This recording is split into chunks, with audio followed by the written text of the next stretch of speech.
The High Line was a piece of obsolete industrial infrastructure in a part of Manhattan that was totally forsaken.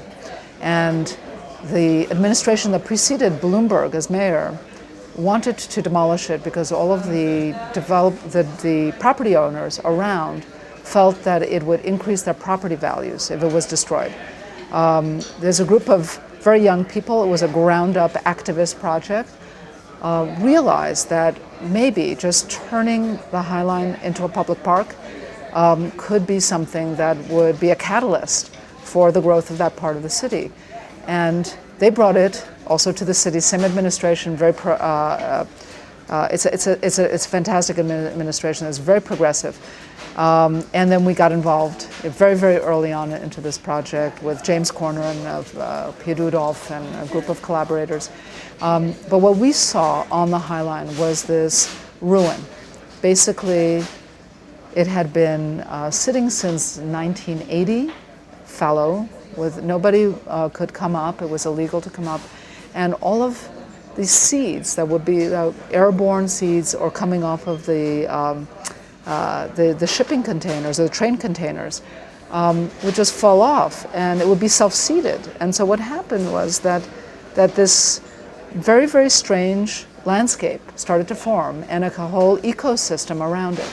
And it happened in areas that were constantly changing because of the urban context. So sometimes those areas were open to the sun, sometimes they were in shadow, sometimes they were in wind, sometimes sheltered, sometimes very wet. And so all these different seeds, there were different growths, and we were just fascinated. When we went up on the High Line, we thought, wow, if we could capture this very, very strange otherworldliness that happened by itself as a matter of being a ruin, by this very perverse urban nature, how could we capture that and also bring the public up and without destroying that new ecosystem that evolved on its own. That was really the complicated part. And then we figured it out. We realized that you cannot have a path and vegetation. You just simply, that's the conventions of a park. What you need to do is invent a new system of making a path. And in this case, it was the pavers. We designed these pavers that they would comb together with the vegetation and they could be organized in different proportions, different gradients. So you could go from 100% hardscape to 100% vegetation, or any gradient in between. And the path of movement wouldn't be one side or the other, it would be through. That was the major idea. And as we convinced more and more people, we were selected for the project. It was a big project to interpret for the city because they had never done a park in the air before. So there were a lot of new things to think about and to be concerned about. But we were able to, over the years, work through them. And now a mile of the park is open to the public. And we're working on the last third of the park now. And we never anticipated its popularity.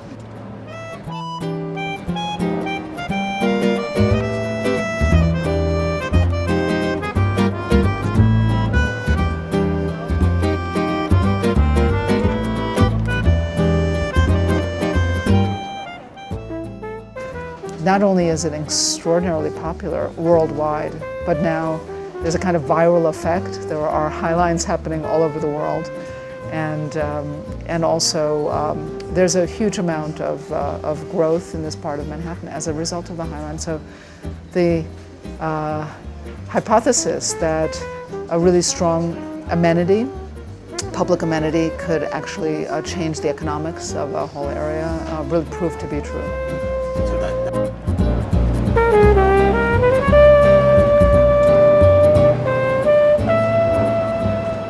We were really fascinated by New York from plus 30 feet. And there you see all the unintended things.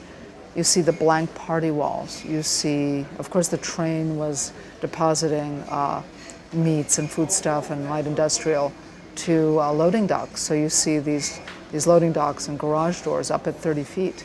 You see tracks going into bricked up buildings. You see smokestacks that you would never see inside of alleys. You see car lifts. You see cars lifted at 30 and 40 feet that you would, like how do you experience that otherwise? You see billboards of underwear ads, huge, and you're very close to them. You see into windows and things that you're not supposed to see. And that's the beauty of the High Line, is that it wasn't really designed, those buildings weren't designed to be seen from the High Line. It was an accidental condition that came as a result of incongruous things and events. And that's what's really so great, is that it's discordant. It doesn't really, it's not understandable in a way. And that's the beauty of it.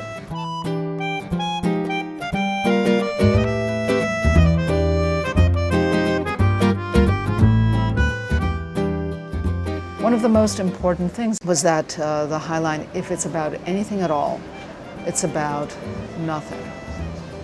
It's the one place that New Yorkers, a new discovery for New York, can come and actually do nothing, because you can't do anything there. You can't throw balls. You can't.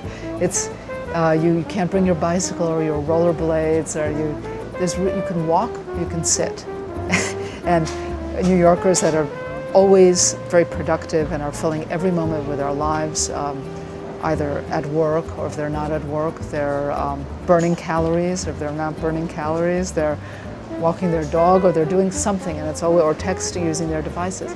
But there, you actually can. You're 30 feet up in the air in this very unfamiliar environment.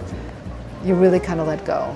And there's one spot on the High Line that is called the Sunken Overlook that goes over 10th Avenue, that frames 10th Avenue, and you can see the headlights, the taillights of cars as they're going uptown. And this is a moment of supreme nothingness. There's really nothing. It's just the street, and it's just the most banal thing that you could possibly imagine. But the public is drawn to it, and they sit there and they stare at it like a fireplace. And to us, it was a profound success that way, because it changed behavior. Even if it's for that length of time that people are there.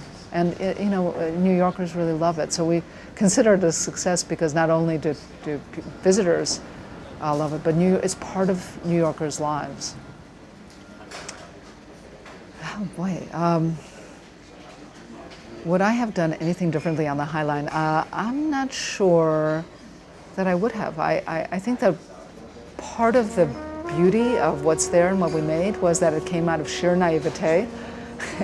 And what I've learned, and actually the last parts of the High Line, what we have collectively learned, the city and the design team, the engineers, the managers, and all of that, is it becomes a little bit more restrictive. And so it's good to have a little bit of knowledge and not too much. And what was really great was that everybody did this leap together, and thought that, well, let's take a chance at this. But it was a very big risk, and it was an expensive risk. And it was great that we did it, but it was the right people at the right time with the right administration, and everything was just perfect. And it was also post 9/11, and I think that there was a genuine interest in New York in something that was public and an amenity. And it came when the first chapter, the first part of the High Line opened. It came as a great gift to New Yorkers, because they didn't really anticipate it. And then they were, so happy to have it.